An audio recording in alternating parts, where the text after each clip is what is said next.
de nouvelles questions?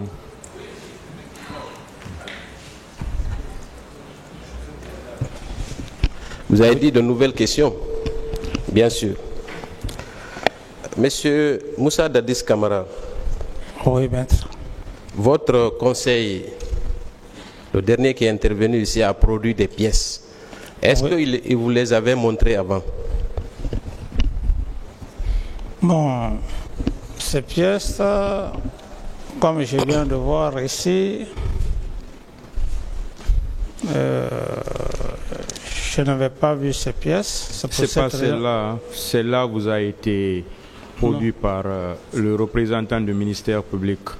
Il parle de votre dernier conseil. Je pense que c'est Maître Abba. Je n'ai pas vu toutes les pièces. Très bien. Donc moi, je voudrais juste vous dire que cette communication est inutile. Parce que toutes ces pièces n'ont aucun intérêt dans ce procès. Elles sont toutes datées de 2010. Donc sa tentative de vous trouver un alibi par rapport aux recrues de Kalea tombe dans l'eau. Je voudrais vous prévenir avant de commencer. Merci. Vous avez fini, je peux répondre? Oui, allez-y. C'est pas une question. Non, il peut parler, Monsieur le Président, s'il veut. Oui, je pense que ici, si il a fait état de cette situation, il voulait juste vous prouver que même après moi, le recrutement de Kalea dont on parle, ça a toujours continué, ce qui ne veut pas dire la date que vous êtes en train de parler, je suis d'accord avec vous. Moi, ce n'est même pas le problème de date. Ce qui est important, c'est les faits réels des événements du 28 septembre liés à l'affaire de Kalea.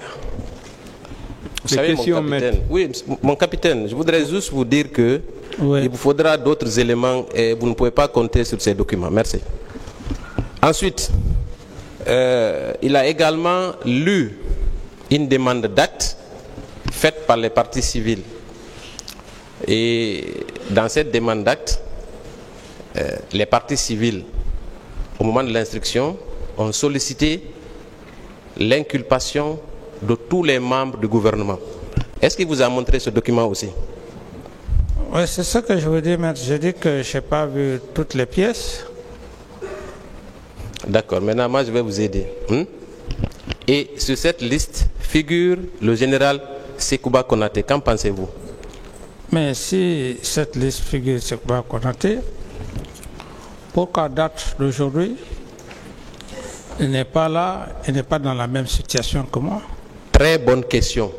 Vous avez posé une excellente question, même si vous n'en avez pas le droit. Mais je l'accepte. Pourquoi? Vous savez pourquoi, monsieur le c'est pourquoi vous ne devez pas répondre à cette question. La question, c'est... Vous savez pourquoi j'accepte que vous me posez cette question? Parce qu'elle résout... S'il vous plaît, maître, vous savez que M. Camara ne doit pas vous poser de questions.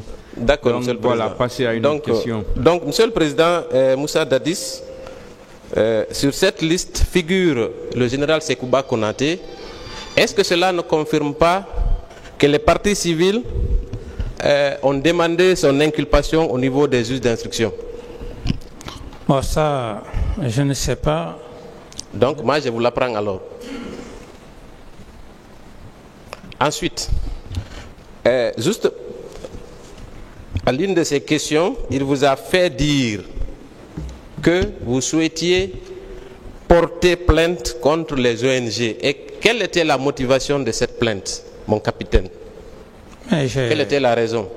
J'ai été clair, je pense que ça n'a rien ça n'a rien à voir maintenant avec ce procès. Je l'ai dit que je ne voulais pas, dans le souci que cela pourrait créer des incidences, au risque que l'ouverture du procès soit entachée. Je crois que ça, ce n'est plus une question à débattre. Si mon capitaine, Mon capitaine. Vous m'avez posé... Laissez-moi aller au bout. Allez-y. Si vous voulez contre-attaquer son idée, j'estime que vous avez tout le temps, lorsqu'il va prendre la parole, il essaiera effectivement de vous répondre pourquoi il a dit. Mais si vous me posez cette question, j'ai déjà répondu. La question a été claire. J'ai dit non, maître ne le fait pas. Parce que j'ai le souci afin que... D'autres questions? Donc, moi, je voudrais juste clarifier que l'action des ONG, notamment la FIDH, l'OGDAS et Avipa, n'est pas dirigée contre une personne, mais contre tous les auteurs et commanditaires des massacres du 28 septembre. Que cela soit dit et entendu partout. Je passe. Ça, c'était juste une précision. Ensuite, il a communiqué un autre document qui nous est très utile, qui nous aide beaucoup. Il s'agit du document de Jeune Afrique, où c'est intitulé « La première proposition de Compaoré au CNDD et aux forces vives de Guinée ». Est-ce que vous avez consulté ce document également avant qu'il ne le produise au tribunal? Parce qu'il est de coutume qu'on s'entretienne avec son client avant de produire des actes. Est-ce que ça a été le cas? Non, je n'ai pas lu le contenu. Très bien, je vais vous aider aussi sur ce point. Alors, à la deuxième page, parmi les accords, il y a le point 1.7. Ça concerne le démantèlement des unités irrégulières dans cet accord, qui est versé au dossier par votre propre avocat. Il est mentionné, l'accord, bien sûr, que le gouvernement procédera au désarmement et au démantèlement des unités irrégulières et des milices armées sur l'ensemble du territoire national. Qu'est-ce que cela vous inspire, mon capitaine? Oui, mais je crois que c'est eu égard à ce qui s'est passé. Est-ce que cela ne confirme pas qu'à l'époque des faits, il y avait des milices? Est-ce qu'on peut s'accorder sur ça? Non, s'il vous plaît, maître, laissez-moi aller au bout de mes idées. Allez-y, mon capitaine, j'ai tout mon temps aujourd'hui. Voilà. Donc, je dis bien que ce que vous venez d'affirmer, c'est dû à tout ce qui s'est passé, les informations, comme après le 28 septembre, et on parlait de l'affaire de Kalea, tantôt ainsi de suite. Donc, dans cet écrit, voudrait dire, s'il y en avait, il fallait mettre de nouveau de l'ordre. Ce qui ne veut pas dire que ça existait, mais on ne peut pas faire un accord quand on parle de milices ou de ceci, de cela, parce que c'est ce qui était chanté dans l'esprit des gens. Est-ce que, mon capitaine, si vous permettez, le fait de faire figurer le point sur les milices ne signifie pas que ces milices existaient? Même si... De bonne foi. Non, j'ai dit même si ces milices existaient ou pas, du moment que, après les événements du 28 septembre, il y a eu tant d'informations, comme par exemple des informations, des cas de viol, des informations de corps, ainsi de suite. Ce sont des informations qui ont aussi attiré l'attention de la communauté internationale, si je peux me le permettre. C'est dans ce contexte que je parle. Est-ce que ce document a été accepté par le CNDD et le gouvernement, oui ou non, mon capitaine, s'il vous plaît? Le document est daté de... Est-ce qu'il a été accepté? Est-ce que cette proposition n'a pas été acceptée par le CNDD et le gouvernement de l'époque, ainsi que les forces vives? Il n'y a pas eu d'accord sur ça, mon capitaine? Non, attendez, maître. Je demande, je dis, c'est à quel mois à quelle date? Si vous pouvez me Écoutez, le dire, cette question revient à votre conseil. Moi, je ne suis pas à votre conseil. C'est pourquoi j'ai commencé par vous demander, est-ce que ce document vous a été présenté? Est-ce que vous l'avez examiné? Parce que dans ce procès, il vous engage. Il a été produit au débat en votre nom et pour votre compte, mon capitaine. Est-ce que vous le savez? Oui, maintenant, c'est ça. Alors donc, il vous engage? Ça ne m'engage à rien, maître. Ça ne m'engage à rien. Ça ne m'engage à rien. Donc, vous réglerez ça avec votre conseil. Mais en ce qui nous concerne, nous maintenons que ce document-là vous engage. Je vais continuer. Non, mais puisque vous n'êtes pas le président, président du tribunal, C'est bon, vous n'êtes pas le président du tribunal, vous ne pouvez pas vous imposer, vous n'êtes pas le président du tribunal. Vous avez commencé aujourd'hui encore. Maître DS, s'il vous plaît. Non. Maître C'est vous qui voulez vous faire croire que vous êtes le président du tribunal. D'autres questions. Le tribunal appréciera de toute façon. Très bien, très bien, très bien. Je vais poursuivre encore. C'est sur le même document. Hein. Je ne vous lâcherai pas. Sur le point 1.7, c'est écrit réintégration des armes dans les magasins. Qu'est-ce que cela vous inspire aussi, mon capitaine? Mais c'est ce que j'ai dit par rapport à une nouvelle situation. Chaque chef a sa méthode de procéder. Je crois qu'on ne s'est pas compris encore. En réalité, il s'agit d'une disposition d'un accord que vous avez signé, que le CNDD et le gouvernement ont signé avec les forces vives après les massacres du 28 septembre, mon capitaine. Ce document-là vous engage. Vous pouvez me donner... Ah non, je ne peux pas. Demandez à votre avocat. Ah, donc ça ne m'engage pas. Ah, ouais, d'accord. Monsieur Camara, c'est votre conseil qui a... Même le tribunal a reçu. Hein, ça a été produit par votre conseil. Oui, monsieur le président, puisque... Ça veut dire que maître ne peut plus vous donner le même acte si vous disposez déjà de l'acte. Monsieur le président, je voulais juste dire que ce document, je ne sais ni la date. Très bien. Est-ce que ce document a été élaboré à mon temps ou après moi? Vous allez le vérifier après, certainement avec votre conseil, parce que le tribunal estime que vous avez déjà cet acte. Très bien. Continuez, maître. Très bien. Est-ce que cela ne signifie pas que des armes ont été sorties du camp pour aller commettre ces exactions? Est-ce que ce n'est pas ça le message dans ce document?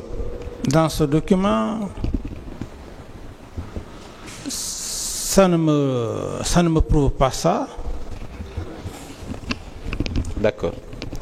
Donc, on va ramener quelque chose qui n'est pas sorti, en clair, c'est ça? Mais j'ai dit que ce document ne m'engage en rien. Très bien. Il vous engage pour nous, pour le moment, jusqu'à ce que votre conseil décide de le retirer et on va refuser. Je vais poursuivre. Il n'y a pas de problème. Le point 1.8. Commission d'enquête internationale. Vous avez dit, répondant à plusieurs questions à cette barre, que c'est vous qui avez décidé de la création de la commission internationale. Est-ce que vous maintenez cette déclaration, mon capitaine? Mais si ce n'est pas le président qui peut faire ça à la place du président? Est-ce que c'est vous? C'est bien moi. Est-ce que ce n'est pas suite à des pressions que vous avez acceptées? En fait, est-ce qu'on ne vous a pas obligé à accepter la création de cette commission, mon capitaine, au lendemain des événements du 28 septembre? Non. Vous voulez que le débat soit serein? Oui. Maître, je vous l'apprends. Personne ne pouvait me faire une pression, me connaissant à l'époque. C'est comme si vous ne m'aviez pas aussi un peu étudié par rapport au petit temps. Vous avez remarqué à un moment donné, lorsqu'on parlait lorsqu'il disait, bon, voilà, à telle date, une intervention des forces internationales. Vous avez vu ma réaction? Donc, je n'étais pas quelqu'un qu'on pouvait influencer pour quoi que ce soit. Vous savez... C'est moi qui ai pris cette décision, maître. C'est moi qui ai pris cette décision. D'autres questions? Vous savez, sur le plan interne, vous faisiez ce que vous vouliez parce que vous humiliez les gens à la télé. Vous aviez le pouvoir. Maintenant, sur le plan international, est-ce que les Nations Unies ne vous ont pas contraint à accepter cette commission? Mais les Nations Unies dont vous parlez, quelles Nations Unies? Je n'avais pas de relation aux Nations Unies. Pour dire que les Nations Unies m'ont fait une pression. Et d'ailleurs, il faut rectifier un peu. Est-ce que vous avez été contraint ou pas par les Nations Unies? Je n'ai pas été contraint, Monsieur le Président. Est-ce que des sanctions internationales n'avaient pas été... est-ce que la Guinée n'avait pas été menacée de sanctions internationales, notamment financières? Mais vous parlez des sanctions financières, c'est la preuve qui fait que je vous dis que, sauf que si cet homme ne s'est pas battu pour votre nation, c'est Dieu seul. Je n'ai pas eu de financement sur le plan extérieur, mais je n'étais pas aussi en manque de payer les fonctionnaires, je vous l'apprends. Merci, merci. Donc, cette commission, je pense que c'est clair. D'abord, il y a eu la pression interne, la CEDEAO, à travers le médiateur, et ensuite les Nations Unies, à travers la menace des sanctions, ce qui vous a conduit à accepter la création de cette commission internationale. Vous ne pouvez pas le nier, mon capitaine. Mais je vais poursuivre, si vous permettez. Non, mais laissez-moi, vous ne pouvez pas parler et puis ne pas...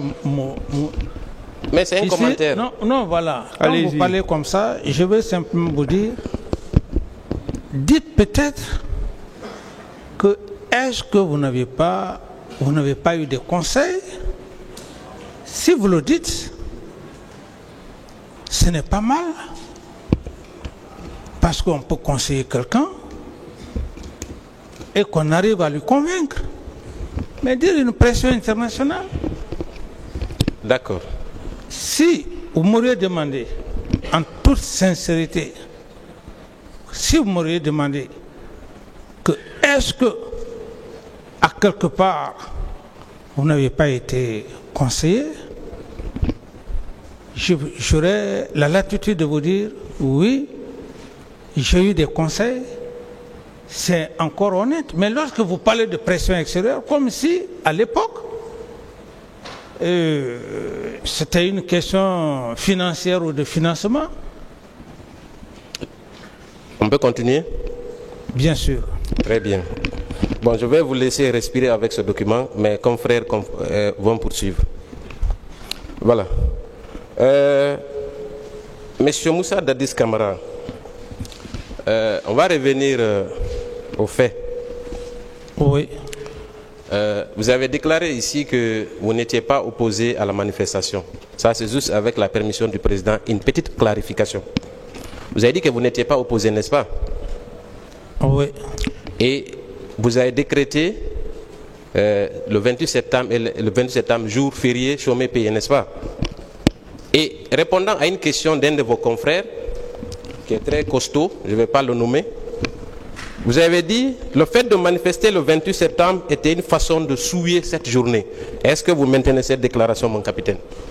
Déclaration venant de qui, de moi? Oui. Vous avez déclaré hier, en répondant à une question, d'ailleurs c'était une réponse suggérée, vous avez déclaré, je l'ai bien noté et réécouté hier, le fait de manifester le 28 septembre était une façon de souiller cette journée. En quoi cela? Pourquoi vous dites ça, mon capitaine? Pourquoi? Non, peut-être que vous voulez me pousser à vous donner d'une manière cette réponse. Sinon, si c'est de cette manière... Mais j'ai posé une question respectueusement, n'est-ce pas? Je n'ai fait que dire, de vous citer. Hier, répondant à une question, vous avez dit le fait de manifester le 28 septembre était une façon de souiller cette journée. Qu'est-ce que cela signifie? J'ai dit et je réitère J'ai dit le 28 septembre était une journée historique. Et je suis resté à faire des détails, des explications. Et le président a dit de poser une autre question. Par rapport à ce que vous voulez dire, maître, je ne saurais vous répondre. Très bien. Donc, raison pour laquelle vous avez ordonné que la manifestation soit écrasée, n'est-ce pas? Est-ce que ce n'est pas la suite logique? Non, maître, je n'ai pas ordonné. Très bien. Vous avez également dit que pour masquer ce qui allait arriver, vous avez fait faire par votre chef d'état-major un communiqué interdisant à tous les ordonnant le casernement de tous les militaires, n'est-ce pas? Oui ou non? Mais vous avez l'acte. Posez la question. Mais c'est déjà fait. Oui, mais posez la question. C'est une question. On s'entend bien aujourd'hui. Est-ce que vous avez fait faire par votre chef d'état-major général des armées un communiqué ordonnant le casernement de tous les militaires le 28 septembre 2009, mon capitaine? Oui, tout à fait. Alors, est-ce que cette consigne a été respectée de votre point de vue? Moi, j'ai donné des instructions. Si, par contre, certains ont désobéi. Quand vous dites certains, vous pensez à qui? Oui, c'est que les bérets rouges qui sont partis au stade, je parle d'eux. Comment? Les bérets rouges. Les bérets rouges, qui étaient sous commandement de qui? Mais être sous le commandement d'une hiérarchie et puis désobéir font d'eux. S'il vous plaît, quand il y a un casernement, je vous ai suivi, vous avez dit au camp qu'il y a au moins 7 barrages, n'est-ce pas? Oui. Alors, si un communiqué est passé à la radio par le chef d'état-major général des armées avec au camp, est-ce que ceux qui sont dans le camp peuvent sortir sans que le chef d'état-major ne soit informé? Est-ce que c'est possible? Mais si le chef d'état-major lui-même et le président ne sont pas informés au courant de la sortie de quelques militaires, est-ce que, suite à un ordre de casernement, des mesures spécifiques ne sont pas prises? C'est pour ça d'ailleurs qu'on parle de l'indiscipline. Parce que lorsque le soldat est indiscipliné, vous allez beau prendre des mesures, mais l'indiscipline étant, il y a toujours des... Est-ce que, mon capitaine, si réellement ce tact a été pris, il est constant, n'est-ce pas? Et qu'il y a 7 barrages au camp, ceux qui sortent reçoivent des ordres et une autorisation express? Non. Autrement, d'accord. J'ai dit non. Autrement, ils sont empêchés par les soldats qui sont au niveau des barrages, oui ou non? Ça, c'est une analyse civile que vous faites. Très bien. Dans ces conditions, à quoi servent ces barrages dans le camp? Puisque vous-même, avant d'être président ou capitaine, vous êtes un homme du rang. Mais c'est ce que je suis en train de vous dire. Vous voulez forcément que je vienne dans votre esprit. J'ai dit, même s'il y a 20 ou 30 ou 50 barrages, qu'il y a interdiction, si c'est pourquoi dans l'armée le terme d'indiscipline, on parle de l'indiscipline des hommes qui n'obéissent pas. Un tel cas, ce n'est pas... Mon capitaine, cela n'a aucune logique pour moi. Oui, mais si ça n'a aucune logique pour vous, ça n'a pas aussi de logique pour moi. Très bien, donc on n'est pas d'accord. Je ne suis pas d'accord par rapport à ce que vous dites. Très bien, je vais continuer. Est-ce que vous pensez que, d'abord, ces barrages, si ces bérets rouges dont il est question n'ont pas reçu d'instruction ni d'autorisation pour sortir, ce qui est certain, des informations auraient été données à ceux qui gèrent le camp, oui ou non? Mais c'est ce que je suis en train de vous faire comprendre. Je dis, une information peut être donnée, le chef prend la décision, mais s'il y a des cas d'indiscipline, est-ce que le chef est là en train de marcher derrière les hommes en uniforme? Non. Dites-moi, mon capitaine, vous parlez toujours d'indiscipline.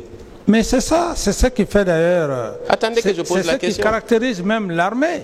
C'est différent, comment dire, de la vie civile. Attendez la question. Attendez la question.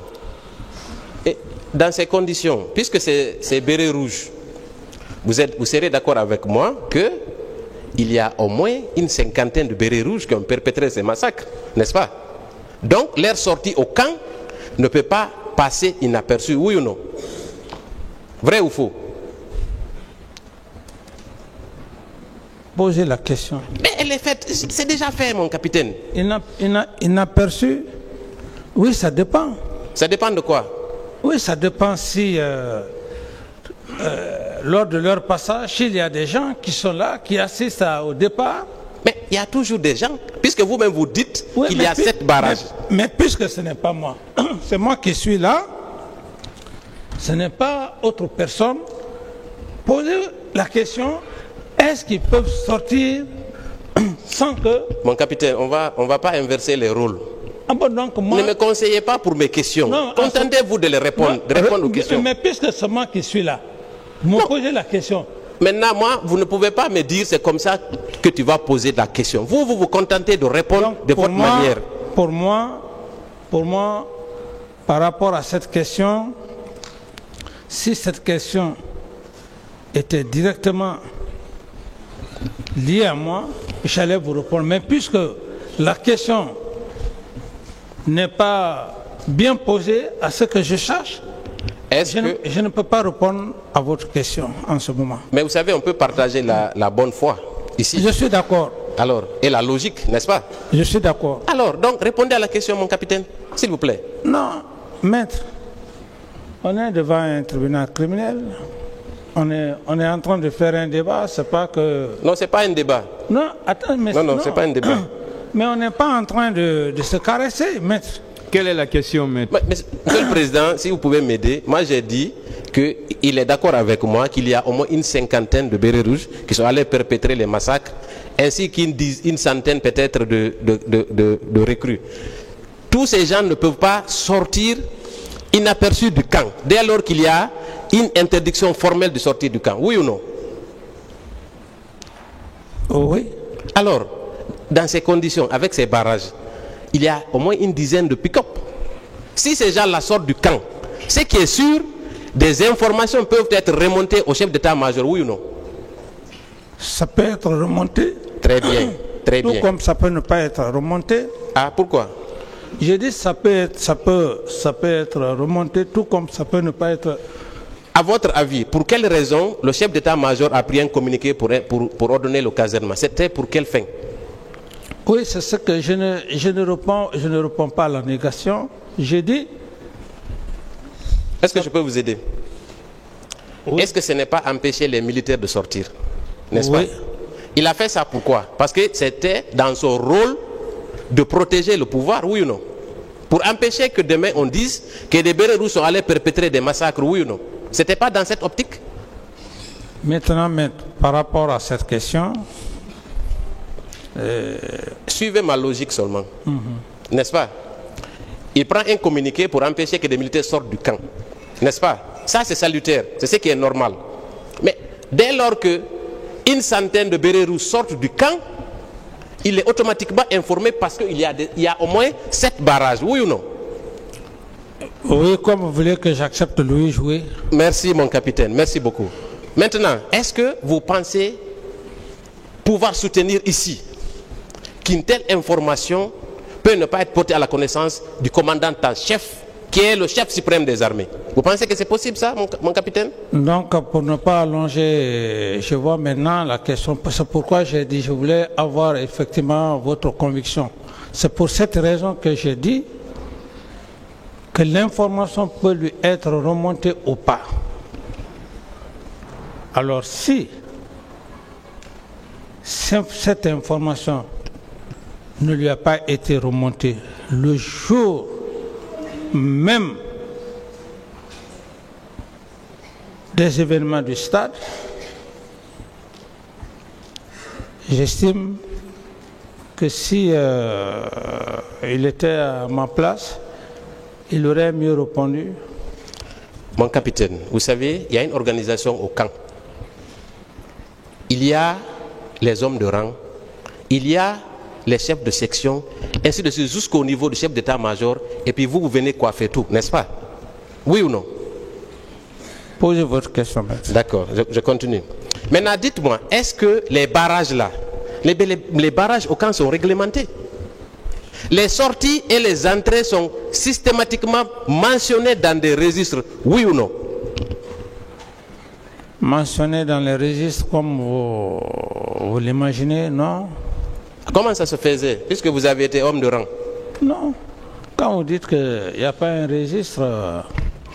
Il n'y a pas de rapports qui sont faits quotidiennement pour signaler que telle personne est sortie, telle personne est rentrée? Il n'y a pas de contrôle au camp, mon capitaine? C'est ce que vous voulez dire? Non, attends, ici, si vous parlez de registre, si c'est des civils, par exemple, qui viennent pour des services ou bien qui viennent pour voir l'autorité, il y a un registre pour ça.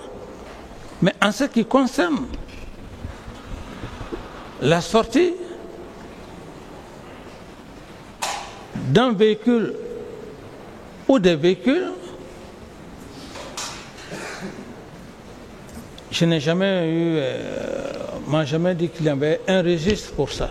Très bien. Et dans tous les cas, mon capitaine, je crois qu'on peut s'accorder sur une chose.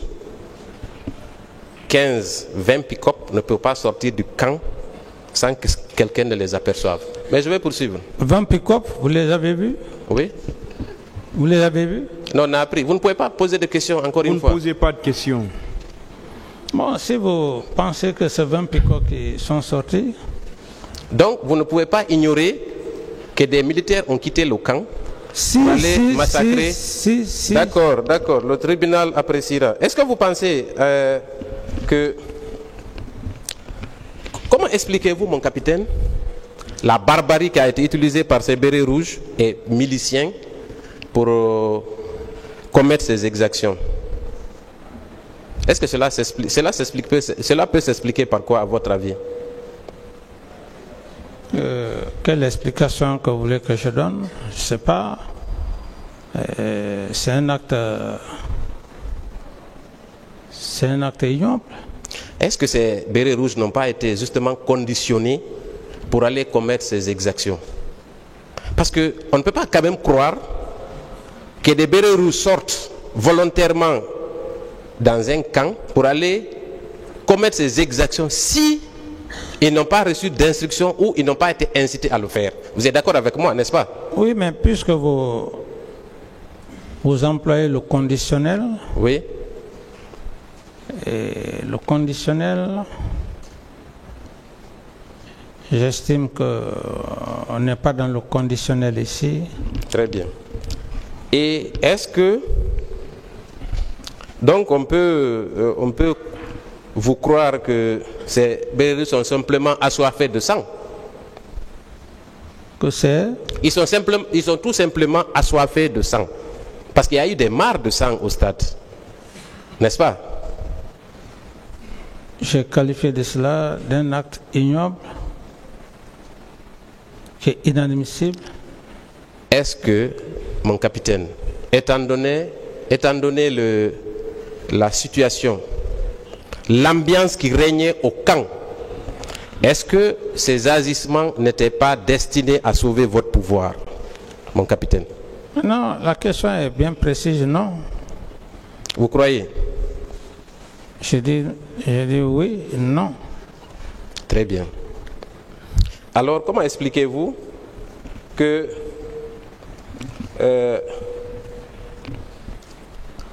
vous menaciez des opposants la veille de la manifestation? Pourquoi? Quel était le but? Je n'ai menacé aucun manifestant. Je ne vais pas revenir sur le contenu du PV de M. Sidi Touré. Mais c'est ce que j'ai dit. J'ai dit, si vous voulez encore... Mais attendez que je finisse. Oui, ça c'est ce que vous dites. Parce que cette déclaration n'est pas une parole d'évangile. Si vous y pensez, moi je dis que non, je n'ai pas manifesté, je n'ai pas menacé de manifestants. Est-ce que, au moment des faits, vous craignez des coups d'État?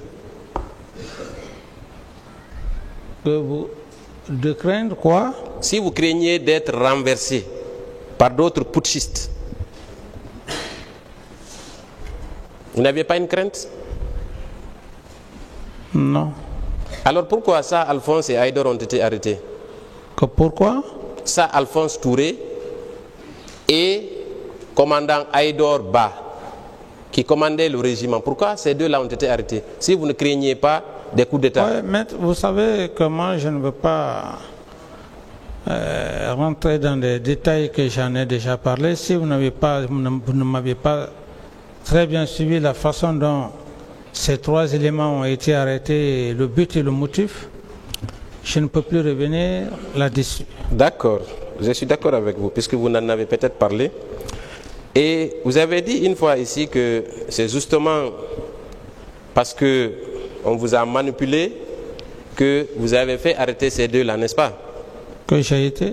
Vous avez été trompé, si vous préférez, par le général Sekouba, n'est-ce pas? Non, trompé, le terme est très... Le terme n'a pas sa place. Trahi. Ok, vous avez été trahi, n'est-ce pas? Mais est-ce que vous savez que quand le général Sekouba est arrivé au pouvoir, il a nommé ces deux à des hauts postes de responsabilité? Il les a nommés à des hauts postes de responsabilité quand vous avez quitté. Comment expliquez-vous ça? Lesquels? Ça, Alphonse Touré, par exemple. Ah, s'il les a nommés, c'est peut-être qu'il avait pris conscience. Et puisque vous êtes dans une logique, il y a eu beaucoup de cas comme ça. C'est pourquoi là, je parle de trahison. Vous savez ce qui m'intrigue, mon capitaine?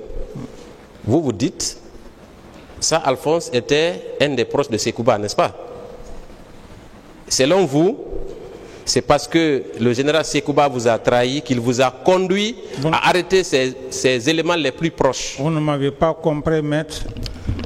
Éclairez-moi. Je n'ai pas dit que ça, Alphonse, était un élément de Sekouba. J'ai plutôt dit Claude Pivy, ça, Alphonse, était un élément de... Oui, je termine. Le colonel Claude Pivy, c'est Haïdar Ba, qui était l'adjoint du général Sekouba. Je retiens encore tout ce que j'ai eu à dire ici. D'accord, je vais passer. Mais je voudrais juste vous signifier qu'il y avait une contradiction à ce niveau. Tout simplement. On va poursuivre. Vous avez dit ici, et c'est par là que je vais terminer, que quand vous avez été victime d'une tentative d'assassinat, que les accords de Ouagadougou, c'est un de vos conseils qui en a parlé, donc on estime qu'on a le droit aussi de poser des questions. Vous avez dit que vous avez été ignoré, parce que pour vous, vous deviez rester président de la transition, n'est-ce pas? Pourquoi dites-vous cela, mon capitaine? Oui, mais j'ai accompagné de cela par suite à la trahison et c'était la suite effectivement du complot. Mais vous avez pris le pouvoir par la force, n'oubliez pas. Ou bien vous avez une quelconque légitimité à prendre le pouvoir. Je ne réponds pas à la question. Alors, je ne réponds pas à la question, puisque ça ne fait pas partie des faits pour lesquels je suis là. Si je vous ai parlé, c'est de bonne foi. Pour ne pas que vous dites que je suis en train de fuir vos questions. Autrement, je ne réponds pas à cette question parce que ce n'est pas les accords de Ouaga qui me fait venir devant le tribunal. Je ne réponds pas à cette question, si c'est comme ça. Mon capitaine, on va se calmer et poursuivre. Vous avez dit qu'on a même bloqué votre budget de souveraineté, n'est-ce pas? J'ai dit, maître, j'ai voulu juste me prêter à vos questions, mais si vous faites de cela, que quelque chose de très important et que vous ne voulez pas me comprendre, et qui n'est d'ailleurs pas un fait, un des faits pour lesquels je suis devant le tribunal, je ne saurais répondre à cette question. Pour finir, mon capitaine, oui.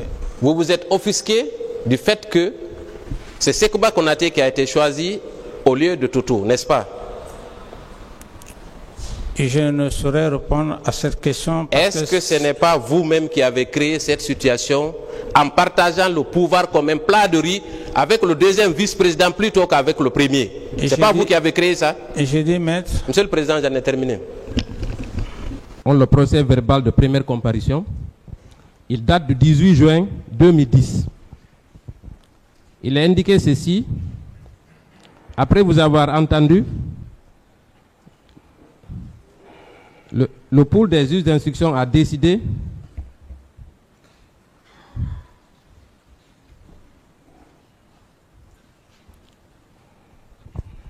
dans la dernière page, sa réponse n'ayant pas détruit les charges qui pèsent contre lui, nous l'avions avisé que, par ordonnance motivée de ce jour, nous le plaçons en détention provisoire et décernons mandat de dépôt contre lui.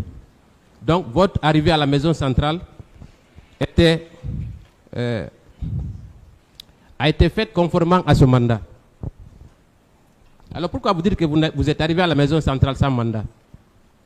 C'est ce que j'ai entendu. Vous avez entendu de qui? Le greffier à l'époque qui disait ça à son chef, le régisseur. Monsieur Marcel, c'est une contre-vérité. Quand on vous a déposé à la maison centrale, vous êtes accompagné de ce mandat. Autrement, on ne vous aurait pas reçu à la maison centrale. Je poursuis, Monsieur le Président. Vous avez déclaré ici, la fois dernière, que vous auriez perdu la mémoire. Est-ce que ce que vous dites à la barre aujourd'hui, vous êtes toujours lucide, oui ou non? J'ai suivi beaucoup de traitements. Je rends gloire à Dieu. Non, moi je ne parle pas des traitements. Est-ce que là où vous êtes assis, vous êtes sain d'esprit, vous avez toutes vos facultés mentales? Parce que c'est important. Oui, ma faculté mentale est là. Très bien. Donc tout ce que vous direz ici pourra être considéré comme étant effectué par une personne saine d'esprit.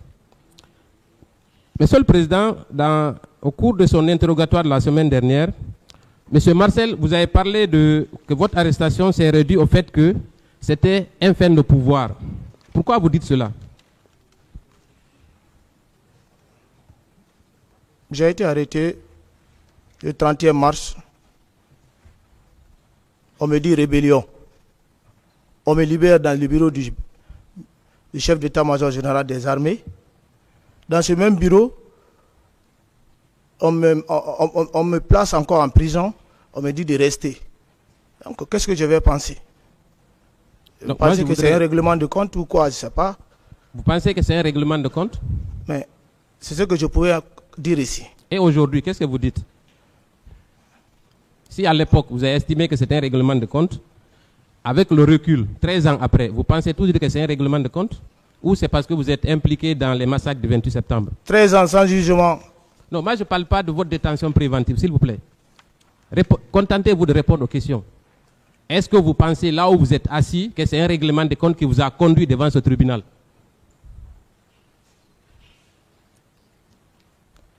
C'est au début de l'arrestation. Si l'arrestation a été un règlement de compte, c'est pourquoi j'ai fait 13 ans sans jugement. Aujourd'hui, je suis là-bas. Un règlement de compte qui vous a conduit devant ce tribunal. C'est ce qu'il veut savoir. Est-ce qu'à la date d'aujourd'hui, vous pensez toujours que vous êtes devant ce tribunal pour un règlement de compte? Je peux affirmer cela, oui. Très bien. Et je voudrais savoir, vous avez indiqué que vous avez dit ici que vous étiez le neveu de monsieur le président Moussa Dadis Camara. Est-ce que vous le confirmez? Oui, je suis le neveu de Dadis, le président Dadis. Il est guerrier. Je suis Thomas. Non, les références ethniques n'ont pas d'intérêt ici, s'il vous plaît. Oui, non, c'est ce que c'est ce que je suis en train de vous dire. S'il vous plaît, ne nous écartons pas du débat. Est-ce que vous êtes le seul neveu du président Dadis en vie? Ah, c'est au président Dadis de demander ça. Mais à vous aussi, puisque vous êtes de la famille. À vous aussi. Alors, vous êtes le seul neveu? Dans la vie, on ne peut pas avoir un seul neveu. Ah si? Peut-être que certains ont un seul neveu. Vous, est-ce que dans votre famille, il y a d'autres neveux du président Dadis en vie, aujourd'hui? Toute ma famille sont des neveux de Dadis. Ok. Donc, alors pourquoi c'est vous seulement qui êtes à la barre ici? Moi, je suis militaire. Je travaille auprès de lui. Les autres qui ne sont pas militaires ou qui sont militaires, personne de la famille, de l'entourage du président Dadis n'a travaillé avec lui pendant toute la gente, pendant tout son ministère, pardon. Vous êtes le seul? Ici, à la base, je n'ai pas vu un neveu de Dadis. Mais il y a de ses neveux ou frères ou sœurs ou en tout cas des parents proches du président qui travaillaient et qui collaboraient avec lui pendant qu'il était président, oui ou non? Tout le monde travaille avec lui. Non, moi je ne parle pas de tout le monde. Je parle spécifiquement de votre famille. Est-ce que dans votre famille, il y a d'autres personnes qui ont collaboré avec le président Dadis? Ma famille biologique, je suis la seule personne. Maintenant, et la famille élargie? Puisqu'il n'y a pas que votre sœur qui soit liée au président Dadis, et votre mère, pardon, qui soit liée au président Dadis, n'est-ce pas? Vous avez des cousins? Reprenez, s'il vous plaît.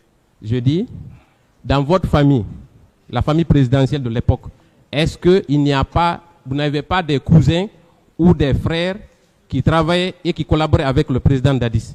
Oui ou non? Je ne sais pas. Vous ne savez pas? Oui. Très bien. Vous le saurez peut-être un jour. Ensuite, vous avez dit que si nous considérons que vous êtes là, puisque vous dites que c'est un règlement de compte, alors pourquoi, quand il était question de faire des avancements au niveau des militaires, on n'a pas supprimé votre nom? Pourquoi? Quelle sorte d'avancement? Est-ce que vous êtes passé de lieutenant à capitaine?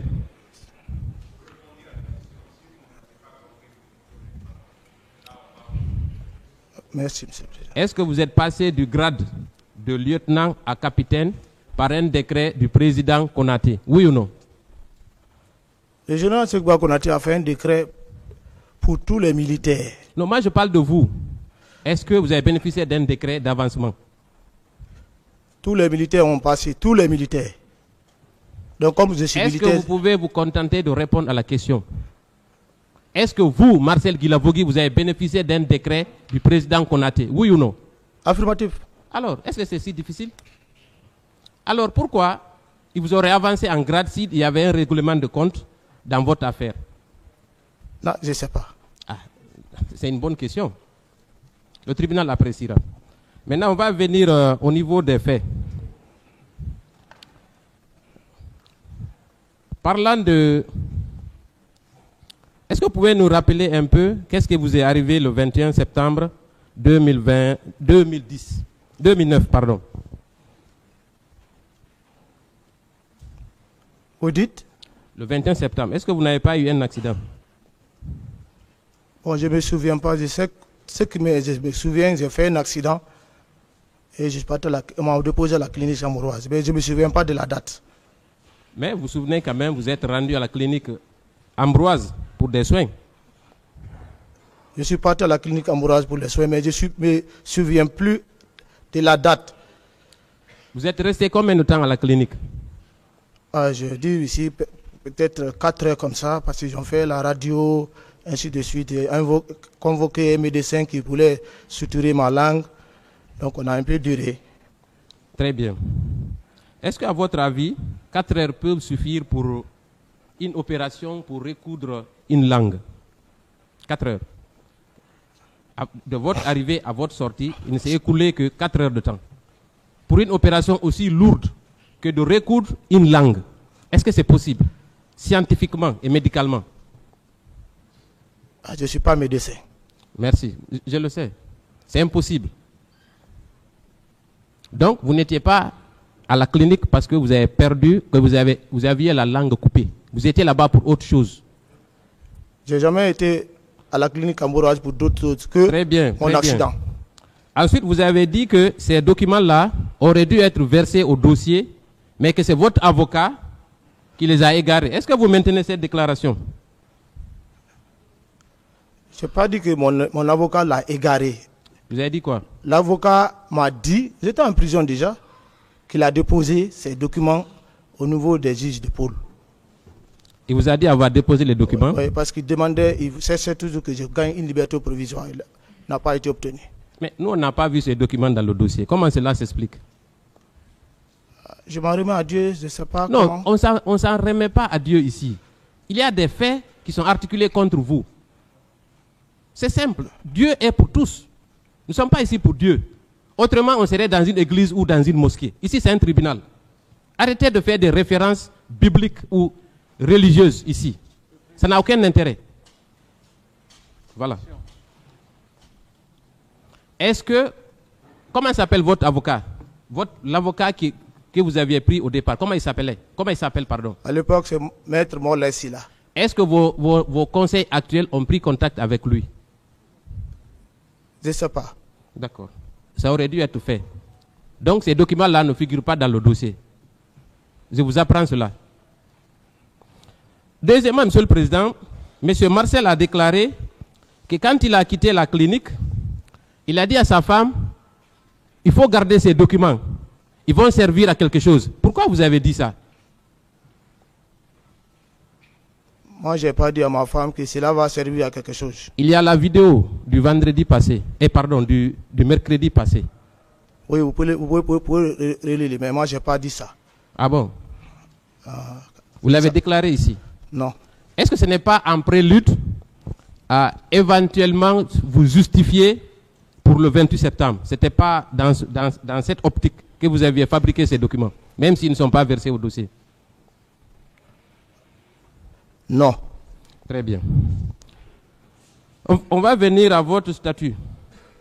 Vous avez dit que vous étiez un officier, vous travaillez dans les chars. Si l'expression ne vous convient pas, je m'en excuse. Vous êtes un charman, voilà. On m'a filé l'expression. N'est-ce pas? Affirmatif. À quel moment vous avez été recruté à la présidence?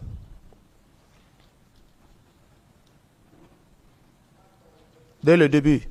Dès le début, c'est-à-dire? La prise de pouvoir. Ah, en 2008. La prise de pouvoir du CNRD. Du CNRD? Du CNDD peut-être. La prise de pouvoir par l'armée conduite par le président Moussa Dadis Camara. Très bien, c'est bien dit. Vous étiez combien dans votre unité au niveau de la garde présidentielle? Il faut qu'on demande l'effectif. Le chargé de l'effectif. Vous ne connaissez pas? Chargé de l'effectif. Donc vous étiez au plus près du président Dadis, n'est-ce pas? Je suis de la maison. Non, moi je ne dis pas que vous n'êtes pas de la maison. Je dis si vous êtes de plus près. Est-ce que vous étiez au niveau du salon ou dans l'antichambre? Votre rôle c'était où? Vous étiez où exactement? Quand vous étiez de service, vous étiez où? Vous postiez où?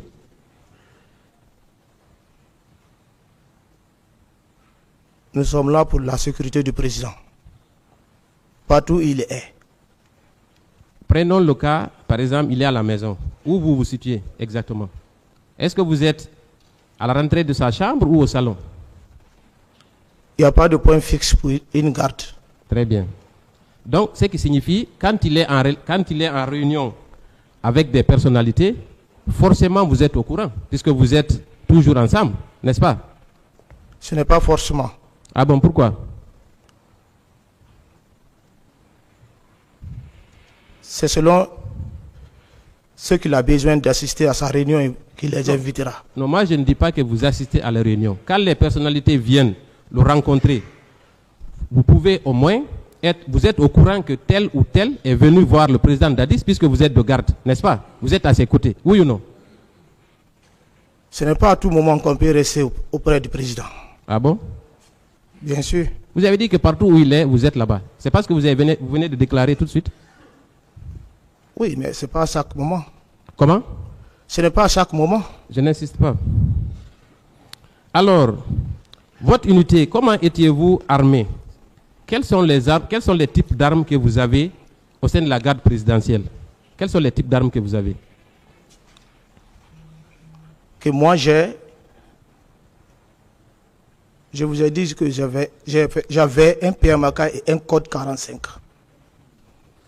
Vous aviez un PMK et un code 45. Est-ce que certains de vos éléments n'avaient pas de grenades défensives? Je ne sais pas. Ah si?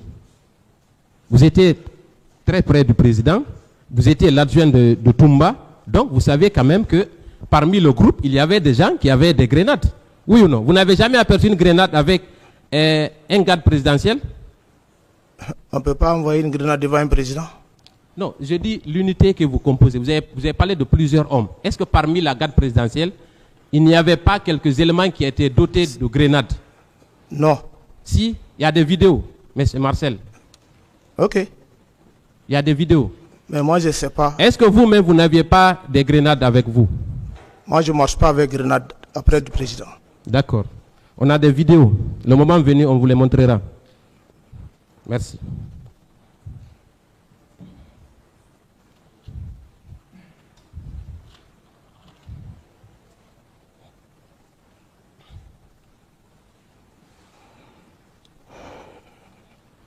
À la garde présidentielle, qui était votre supérieur hiérarchique?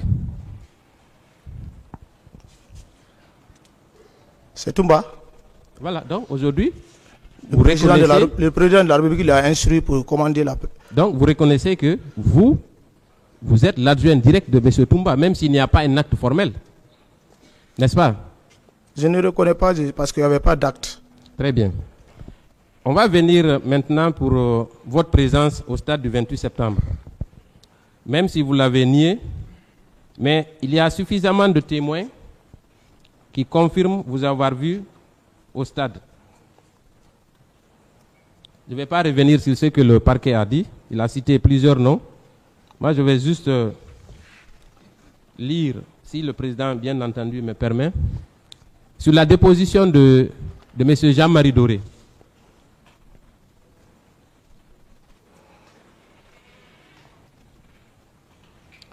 M. Jean-Marie Doré dit, à la page de son procès verbal d'audition, à la page 2,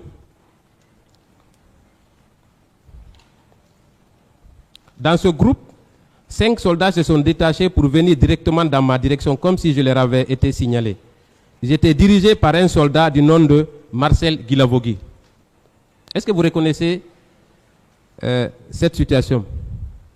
Je ne reconnais pas ça. Vous connaissiez quand même Jean-Marie Doré, monsieur Jean-Marie Doré? Vous le connaissiez? Je ne le connais pas. Vous n'avez jamais vu monsieur Jean-Marie Doré? Sauf à la télé. Ah. Non. Quand je vous dis connaître, ce n'est pas genre vous êtes en relation personnelle. Mais quand vous le voyez dans la rue, vous pouvez le reconnaître quand même, n'est-ce pas? Oh, peut-être. Comment? Peut-être, mais je ne l'ai jamais rencontré face à face. Je l'ai vu à la télé. Et c'est lui qui déclare ce que j'ai lu. Qu'en pensez-vous? C'est comme il est décédé, il devait venir témoigner. Oui, non, il est décédé, mais vous savez, il y a la trace écrite de son audition. Ah, il s'est trompé de personne. Vous savez, la parole s'envole, l'écrit reste. Heureusement qu'il a été auditionné au cabinet d'instruction. Je poursuis. Il s'est trompé. D'accord. Ils étaient dirigés par un soldat du nom de Marcel Guilavogui. Celui-ci m'a abordé en ces termes. C'est toi qu'on cherche depuis 2 ans. Alors j'ai compris que il s'agitait des éléments de l'Ilumo. Ça non plus, ça ne vous dit rien. Reprenez la lecture là-bas. En résumé, il dit qu'il s'est rendu, vous l'avez dit qu'il s'est rendu compte qu'il s'agitait des éléments de l'Ilumo et que c'est vous qui étiez à la tête de ces éléments. C'est vous qui étiez le chef de groupe qui est venu vers lui à l'enceinte du stade. Est-ce que vous reconnaissez les faits? Je voudrais que vous relisiez ce que vous venez de dire. D'accord. Dans ce groupe, 5 soldats se sont détachés pour venir directement dans ma direction comme si je leur avais été signalé. Ils étaient dirigés par un soldat du nom de Guilavogui Marcel. Qu'est-ce que vous en dites? Ce n'est pas moi. Très bien. Toujours fait Jean-Marie Doré poursuit à la page 3. Marcel Guilavogui a dit ceci. Kéboro, tu es un traître. Si l'un de ces chiens met pied à terre, je lance la grenade que je tiens dans la clinique et je brûle ta cervelle. Il l'a dit tout en brandissant l'arme. Ça, c'est à la clinique Ambroise. Est-ce que vous reconnaissez les faits?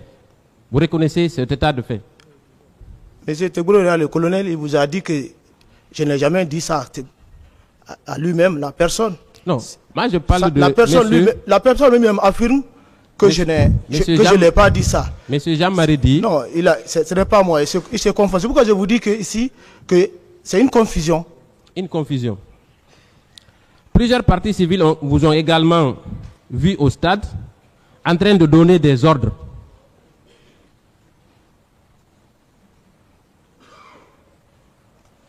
Je n'ai pas compris. J'ai dit plusieurs témoins et partis civils qui viendront vous confondre à la barre racontent la même histoire, que vous étiez bel et bien présent au stade. Pourquoi vous continuez à nier? C'est vous qui le dites que je nie, mais je dis que ma part de vérité. Voilà, Monsieur le Président, je crois que je vais m'arrêter à ce niveau et d'autres confrères prendront la suite. Je vous remercie de votre patience.